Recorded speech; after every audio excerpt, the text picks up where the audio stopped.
Hello students, हमने BA BSc second year की book start कर रखी है प्रोग्रामिंग इन सी, जिसमें अब तक हम चैप्टर नंबर 1 और चैप्टर नंबर 2 कर चुके हैं। आज हमारा जो चैप्टर स्टार्ट होगा वो होगा चैप्टर नंबर 3, डाटा टाइप्स। देखो, पहले देखते हैं कि डाटा टाइप्स होते क्या हैं हमारे पास। A data type is defined as a finite set of values along with a set of rules for permissible operations applicable on the entity. अब डाटा टाइप हमारे पास है क्या, एक फाइनाइट सेट है किसका, वैल्यूज़ का, और साथ में क्या है, जो वैल्यूज़ का सेट है उन्हीं के साथ एक सेट और है, किसका सेट है वो, रूल्स का, रूल्स फॉर परमिसिबल ऑपरेशंस, कि कौन से ऑपरेशंस आप अप्लाई कर सकते हो, कि कौन से ऑपरेशंस अप्लाई करने की परमिशन है, किन पे, जो सेट ऑफ वैल्यूज़ आपने लिया हुआ है। ठीक है, तो डाटा टाइप क्या हो गया, एक फाइनाइट सेट है किसका, वैल्यूज़ का, और साथ में एक सेट है किसका, रूल्स का, for permissible operations applicable on the entity, कि जो आपने वैल्यूज़ ली हैं उन पे किस तरह के रूल्स अप्लाई आप कर सकते हो, वो सारी कलेक्शन क्या है, डाटा टाइप है। अब हमारे पास डिफरेंट डाटा टाइप्स है सी लैंग्वेज में। मेन जो हमारा रहेगा इस चैप्टर में हम पढ़ेंगे वो सिर्फ फंडामेंटल या प्रिमिटिव डाटा टाइप पढ़ेंगे। कितने टाइप हैं इसके, integer, character, floating point number, double and void.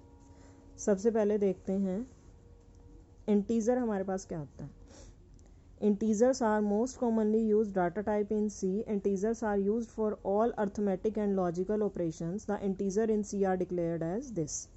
अब ये इसको डाटा टाइप क्यों बोल रहे हैं, अब इसके अंदर कौन सी वैल्यूज़ इकट्ठी की हुई हैं, ऐसा कौन सा सेट ऑफ वैल्यूज़ कौन सी आ रही हैं, यहाँ पे इंटीजर्स वाली वैल्यूज़ आ रही हैं, रेंज फिक्स कर दी है इन्होंने।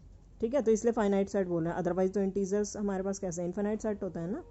तो यहाँ पे रेंज को हम फिक्स कर देते हैं, तो इसलिए फाइनाइट सेट ऑफ वैल्यूज़ कौन सी आ गई, इंटीजर्स। और रूल साथ में हमारे पास आ जाते हैं कि हमें सिर्फ यहाँ से यहाँ तक की वैल्यू ही लेनी है, इस तरह से डिक्लेयर करना है वेरिएबल को, या इस तरह से वैल्यू को इनिशियलाइज किया जा सकता है। तो इंटीजर हमारा क्या हो गया, एक डाटा टाइप हो गया। इसके लिए जो कीवर्ड आपका यूज़ होगा वो क्या होगा, इंट, कि आप किसी भी वेरिएबल को एज इंटीजर डिक्लेयर कर सकते हो। मान लो एक्स आपने वेरिएबल लिया, उसको आप एज इंटीजर डिक्लेयर करना चाह रहे हो तो कैसे करोगे, इंट एक्स सेमीकोलन। ठीक है, ऐसे ही एक टाइम पे मान लो एक्स को आपने किया, अब आप एक से ज़्यादा को डिक्लेयर करना चाह रहे हो इंटीजर डाटा टाइप में ही, मतलब कि int Y comma Z semicolon. ये नोटेशन पूरी आपको ध्यान रखनी पड़ेगी, दो कर रहे हो तो बीच में कोमा आएगा और एंड में सेमीकोलन ज़रूर आएगा जब भी आप डिक्लेयर कर रहे हो किसी भी डाटा टाइप के अंडर। ठीक है, तो इसका क्या मीनिंग होगा कि ये एक्स सिर्फ और सिर्फ इंटीजर वैल्यू को ही फ्यूचर में स्टोर करेगा अपने अंदर। ठीक है, ऐसे ये वाई और जेड सिर्फ इंटीजर वैल्यू को ही स्टोर कर सकते हैं अपने अंदर, इनके अलावा कोई और वैल्यू स्टोर नहीं कर सकते। अगर आपने इंटीजर वैल्यू किसी को फिक्स कर देनी है स्टार्टिंग में डिक्लेयर करते टाइम में किसी वेरिएबल को, तो वो भी आप कर सकते हो, कैसे, int W is equals to 10 semicolon. अब ये डब्ल्यू वेरिएबल है जो किस टाइप का है, इंटीजर टाइप का है, और इसके अंदर हमने इनिशियलाइज कर दी वैल्यू 10, कि डब्ल्यू की वैल्यू हमने फिक्स कर दी कि डब्ल्यू क्या वैल्यू लेके चल रहा है, 10 वैल्यू लेके चल रहा है। तो ये भी आप कर सकते हो, 10 हमारे पास इंटीजर है ना, इसलिए हम यहाँ पे 10 इसको इनिशियलाइज कर पाएंगे। ठीक है, तो ये था हमारा integers data type. These statements declare integer variables x, y, z and w which can store integer values. The integer variables can be initialized, assigned some initial value. वही बात बताई ना कि integer variables को आप इनिशियलाइज भी कर सकते हो डिक्लेरेशन के टाइम पे, या फिर असाइन कर सकते हो कोई इनिशियल वैल्यू, जैसे w को हमने असाइन कर दी थी ना, वैल्यू डिक्लेयर भी किया साथ साथ, और साथ में वैल्यू भी असाइन कर दी उसको, w is equals to 10. The third statement initializes the integer variable w to value 10. Third statement जो थी हमारे पास, int w is equals to 10 semicolon, वो क्या कर रही थी, w को एज अ इंटीजर वेरिएबल भी डिक्लेयर कर रही थी, और साथ में उस w को एक वैल्यू इनिशियलाइज भी कर रही थी, या उस w को एक वैल्यू असाइन भी कर रही थी, कौन सी वैल्यू, 10। ठीक है, ऐसे नेक्स्ट डाटा टाइप है हमारे पास कैरेक्टर। द टाइप, इसके लिए जो आपका कीवर्ड रहेगा वो कैर रहेगा। ठीक है, the type char is use to store a single character of information. आपने जैसे पीछे पढ़ाई था कि कैर का काम क्या होता है, सिर्फ ये सिंगल कैरेक्टर ऑफ इंफॉर्मेशन अपने अंदर स्टोर करेगा, सिर्फ एक अल्फ़ाबेट को ही अपने अंदर स्टोर करेगा ये। Char is the actual name of data type and must be written as such in the declaration. अब ये पर्टिकुलर एक्चुअल नेम है उस डाटा टाइप का और आपको डिक्लेरेशन के टाइम पे यही नेम ही यूज़ करना पड़ेगा. The word character can not be substituted. Char की जगह आप कैरेक्टर नहीं यूज़ कर सकते, एक्चुअल डाटा टाइप ही कैर है. जैसे इंटीजर्स तो सिर्फ वो आपको सिंप्लीफाई करने के लिए इंटीजर लिखा था, एक्चुअल डाटा टाइप वो इंट था. ऐसे ही यहाँ पे एक्चुअल डाटा टाइप है कैर, वो आपको सिंप्लीफाई करने के लिए, समझाने के लिए क्या लिखा हुआ, कैरेक्टर, कि ये अपने अंदर एक कैरेक्टर को सेव करता है.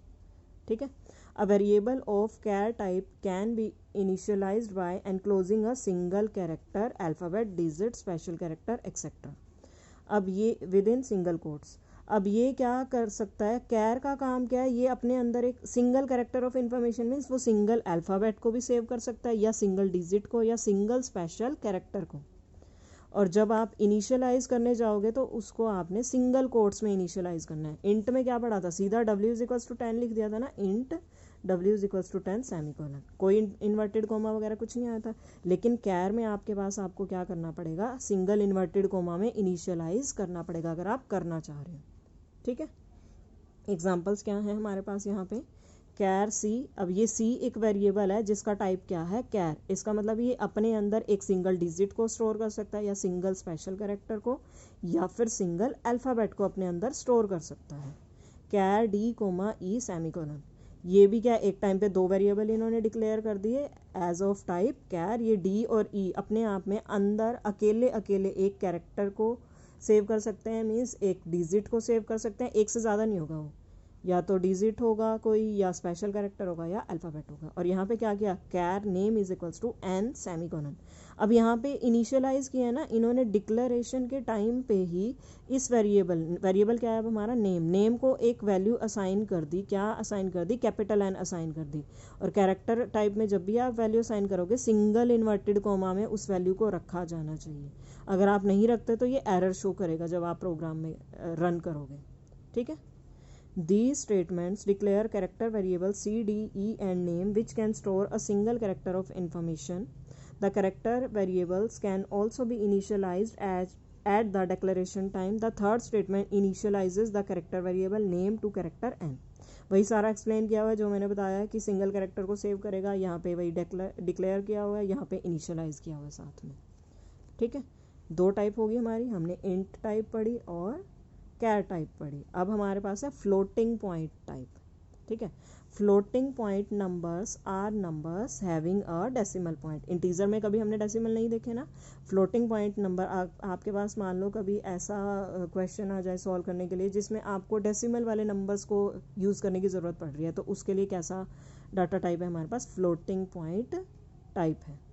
ये डेसिमल नंबर को अपने अंदर सेव करता है. The compiler differentiate between floating point number and integers because they are stored differently in the computer. integers अलग से स्टोर होते हैं कंप्यूटर में और floating point number अलग स्टोर होते हैं. अगर आप इंटीजर को मान लो 10 है, 10 अगर आप लेके चलो तो ये इंटीजर में जाएगा. 10.0 अगर आपने ले लिया, डेसिमल बीच में आ गया ना, बेशक देखने में एक बार लगेगा कि है तो ये इंटीजर ही, तो ये आपका इंटीजर में नहीं जाएगा, ये आपका फ्लोटिंग पॉइंट नंबर में चला जाएगा. ठीक है. ये कंपाइलर का काम क्या होता है, ये दोनों को अलग अलग ही लेके चलता है. इंटीजर्स को अलग मानता है और फ्लोटिंग पॉइंट नंबर को अलग मानता है. Floating point numbers have a greater range and can express decimal number. Floating point number के पास ज़्यादा रेंज होती है. जैसे मान लो छोटा सा एग्जांपल देती हूँ कि मान लो इंटीजर में रेंज उन्होंने दे दी कि -10 से 10 तक के नंबर वो स्टोर करेगा, तो फ्लोटिंग पॉइंट में ऐसी भी रेंज कर सकते हैं कि -50 से +50 तक की रेंज वो लेके चल सकता है नंबर की. ठीक है. तो रेंज ज़्यादा होती है इसमें. Therefore they are sometimes referred to as real numbers. तो बहुत बार इनको रियल नंबर भी बोल दिया जाता है. Some examples are 10.575, -900.18, 126.9. ये सारे क्या हैं, फ्लोटिंग पॉइंट नंबर है. The major differences between integers and floating point numbers can be summed up as follows. कुछ डिफरेंसेस इन्होंने बताए हुए, कुछ चीज़ें इंटीजर्स में अच्छी हैं, कुछ चीज़ें फ्लोटिंग पॉइंट नंबर में अच्छी है, वो सारी बताई हुई हैं. ठीक है. Integers include only whole number. हमें पता है इंटीजर्स सिर्फ होल नंबर को इंक्लूड करते हैं, while real number can either include whole number और fractional part. They have a decimal point. ये होल नंबर को भी इंक्लूड कर लेते हैं, फ्रैक्शनल पार्ट को भी। होल नंबर को कैसे इंक्लूड करेंगे, बस डेसिमल साथ में ज़रूर लगा दो। तो ये एक तरह से 10 तो वैसे होल नंबर है, 10 के बाद 0.0 किया तो ये किस में कन्वर्ट होगा, डेसिमल में। ये किस में चला जाएगा, फ्लोटिंग पॉइंट नंबर में या रियल नंबर में चला जाएगा। ठीक है, floating point numbers can represent a much broader range of numbers, their range depends upon the computer. इनकी रेंज ज़्यादा होती है फ्लोटिंग पॉइंट नंबर की, और इंटीजर्स की कम होती है। Floating point operations are usually slower in execution and often occupy more memory than integer operations. Floating point number की अगर रेंज ज़्यादा है तो एग्जीक्यूट होने में भी उतना ही ज़्यादा टाइम लगाते हैं जो फ्लोटिंग पॉइंट वाले ऑपरेशंस हैं। और अगर रेंज ज़्यादा है तो वो स्पेस भी ज़्यादा लेके चलते हैं। इंटीजर्स कम स्पेस लेते हैं मेमोरी के लिए, और फ्लोटिंग पॉइंट नंबर ज़्यादा स्पेस लेते हैं। Floating point number sometimes can lead to loss of mathematical precision. कई बार आप फ्लोटिंग पॉइंट नंबर यूज़ करते हो तो आपकी एक्यूरेसी में कमी आ सकती है। द रिजल्ट में be slightly rounded off, as we can see that 3.6 can be represented as 3.59999 और 3.60019 इन फ्लोटिंग टाइप। वही बात है कि 3.6 को आप किस वे में रिप्रेजेंट करो, इस वे में करो, इस वे में करो, तो वहाँ पे एक्यूरेसी का फ़र्क पड़ जाता है ना।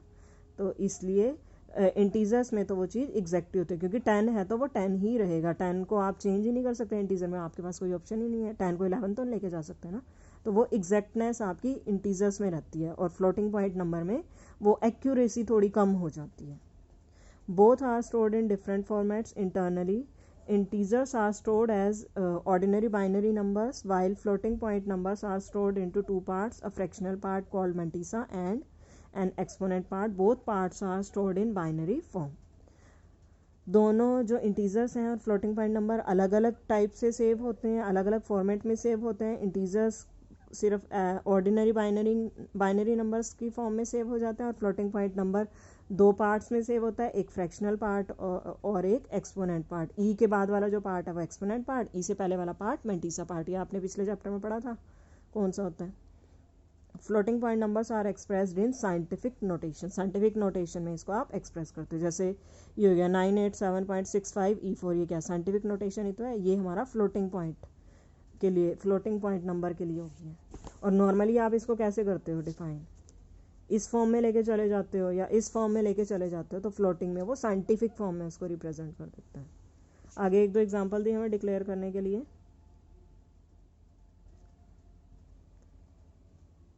देखो, फ्लोट एक्स आप ले रहे हो तो वो डेसिमल वाले नंबर को सेव करेगा अंदर। लेंथ ब्रेड्थ ले रहे हो तो ये भी डेसिमल टाइप वाले नंबर को सेव करेगा अपने अंदर। इनिशियलाइज कर दिया यहाँ पे, सेम वही वाला काम ही है पिछले जैसा। नेक्स्ट हमारी जो टाइप है वो है double type numbers. Whenever the accuracy obtained by using a variable of type float is insufficient for the purpose at hand, it can be declared to be of type double instead of being of type float. कई बार अगर accuracy आपको float use करने की वजह से sufficient accuracy नहीं मिल पा रही, तो आप उसकी जगह क्या यूज़ कर सकते हो, अपने वेरिएबल को डबल की फॉर्म में भी डिक्लेयर कर सकते हो। वहाँ आपकी एक्यूरेसी थोड़ी ज़्यादा अच्छी आ सकती है। The type double provides about twice the number of significant digits for the result. ये twice number of digits use कर सकता है। वहाँ पे जैसे अगर 7 डिजिट्स यूज़ कर सकते हैं फ्लोट में, तो यहाँ 14 डिजिट्स यूज़ कर सकते हैं अप्रॉक्सीमेटली। ठीक है, otherwise it is quite similar to float. है तो एक तरह से फ्लोट की तरह ही, बस फ़र्क क्या है, इसकी डबल की रेंज ज़्यादा है हमारे पास और फ्लोट की रेंज कम है। The exact number of significant figures varies from system to system, but generally a float variable has 7 digits, a double variable has 16 और 17 digits. बस रेंज वही इन्होंने बता दी है कि एक्यूरेसी इसलिए ज़्यादा आ सकती है कि फ्लोट में तो आप मैक्सिमम जो वेरिएबल है 7 डिजिट्स ही लेके चल सकता है, लेकिन डबल में वो रेंज देखो कहाँ तक पहुँच गया, 16 या 17 डिजिट्स तक पहुँच गई है। तो जितने ज़्यादा डिजिट्स आपको अलाउ किए जाएंगे उतनी ज़्यादा एक्यूरेसी क्लोज जाएगी। ठीक है, इसके बाद है numbers of types float and double R treated identically by the system in terms of calculation. एक तरह से वैसे तो आइडेंटिकल ही होते हैं, बस रेंज का ही सारा फ़र्क है और डिजिट्स का फ़र्क है हमारे पास। All floating point numbers are converted into double values automatically whenever they are use in any operation. अब यहाँ पे डबल का भी थोड़ा सा बताया हुआ है कि किस तरह से आप डिक्लेयर कर सकते हो। भाई सारा काम सारा सेम ही है, बस यहाँ आगे जो आपका कीवर्ड है वो डबल यूज़ हो गया, ठीक है। वहाँ फ्लोट था, एक जगह इंट था, एक जगह कैर था। इसके बाद आज की वीडियो के लिए जो हमारी लास्ट टाइप है वो है void type. The void type is a generic type with no values. ये एक जेनरिक टाइप है जिसके अंदर कोई वैल्यू नहीं होती। अब इसके लिए मुझे जेनरिक भी तो पता होना चाहिए ना कि जेनरिक होता क्या है। Generics allow us to define the specification of the data type of programming elements in a class और method until it is actually used in the programme.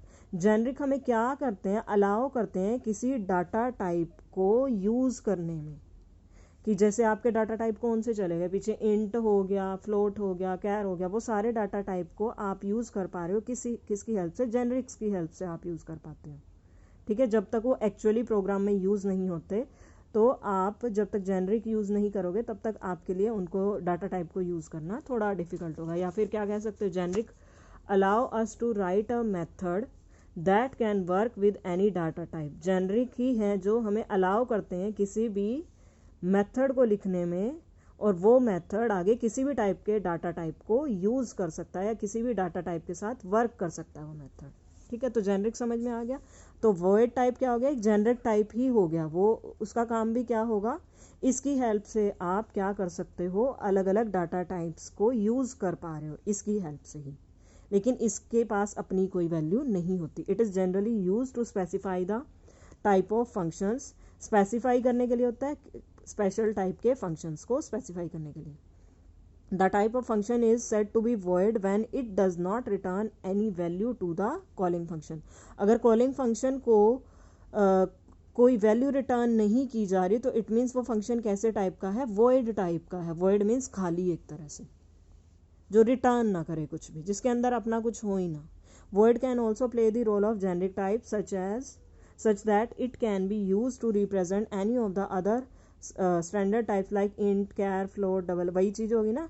तो ये एक जेनरिक का रोल प्ले करता है void, जो किस किस चीज़ के लिए यूज़ किया जा रहा है, इन सारे डाटा टाइप्स को रिप्रेजेंट करने के लिए void का यूज़ होता है, इन सारे डाटा टाइप को यूज़ करने के लिए। क्योंकि अगर आप void यूज़ नहीं करोगे तो ये डाटा टाइप आप यूज़ ही नहीं कर पाओगे, ठीक है। तो ये था हमारा आज का टॉपिक। आज के टॉपिक में हमने क्या पढ़ा, फंडामेंटल डाटा टाइप्स पढ़े हैं। बाकी कल के लिए हम आगे क्वालिफायर्स और आगे का टॉपिक पढ़ेंगे। 1 या 2 लेक्चर और लगेंगे आपके, ये चैप्टर आपका कंप्लीट हो जाएगा। उम्मीद करती हूँ सबको समझ में आ गया होगा। थोड़ी बहुत अगर कोई क्लैरिफिकेशन नहीं होती तो एक बार रिपीट करके देख लेना, बाकी आप मुझसे पूछ सकते हो। Thank you students.